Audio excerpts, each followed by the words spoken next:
जय श्री कृष्ण। बहुत बहुत स्वागत है आपका अपने चैनल आयुर्वेद आध्यात्म एवं ज्योतिष में। आज बात करेंगे 8 मई 2022 को पड़ने वाले कमल सप्तमी, भानु सप्तमी एवं रवि पुष्य योग के अद्भुत संयोग पर। 8 मई 2022 को वाराणसी के पंचांग के अनुसार प्रातः 5:28 से दोपहर 11:33 तक रवि पुष्य योग एवं दोपहर 12:58 तक भानु सप्तमी एवं कमल सप्तमी का योग बन रहा है। दिल्ली के अंशांश पर रवि पुष्य योग का मान दोपहर 2:56 तक रहेगा। यह बहुत ही अद्भुत एवं खास संयोग है, जिसमें किए गए पुण्य कर्म करोड़ों गुना अधिक लाभ देकर जीवन को दिव्य कर देंगे। पुष्य नक्षत्र के देवता देव गुरु बृहस्पति हैं और नक्षत्र स्वामी शनि हैं। साथ ही इस दिन चंद्रमा कर्क राशि में रहेंगे, इसलिए इस नक्षत्र में किए गए शुभ कार्य पोषणकारी, अमृत के समान कल्याणकारी, अस्थायी लाभप्रद तथा शरीर एवं मन को प्रसन्नता देने वाला होता है।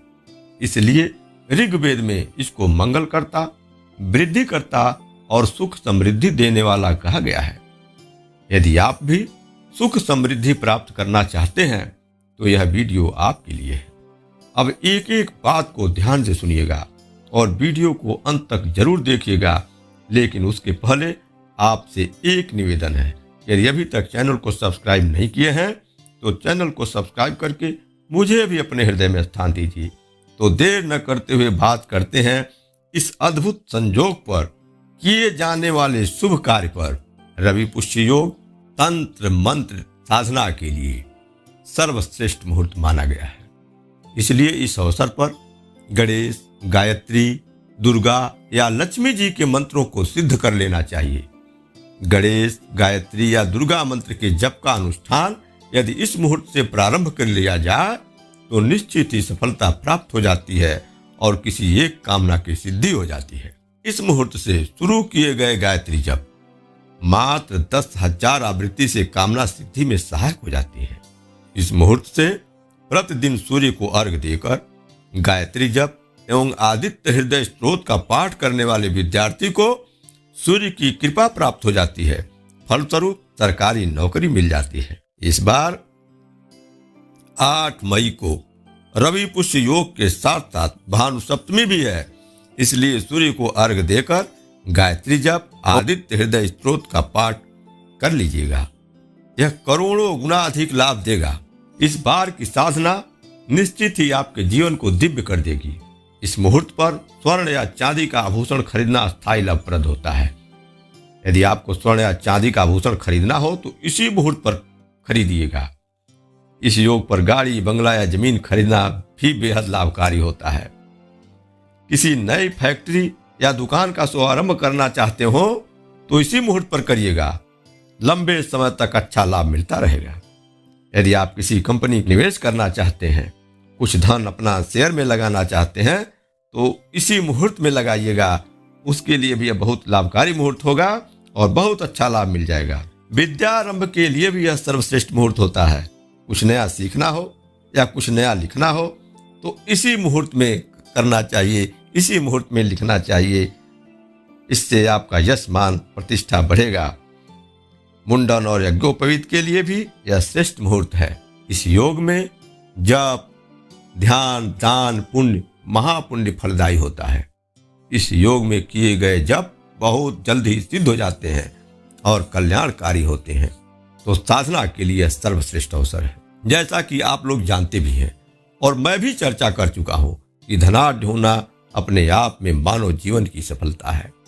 गुरु वशिष्ठ ऋषि के आश्रम में इतनी संपन्नता थी कि महाराज दशरथ का सारा राज्य उसके सामने तुच्छ था। 25,000 शिष्यों को सुबह शाम भोजन कराते थे।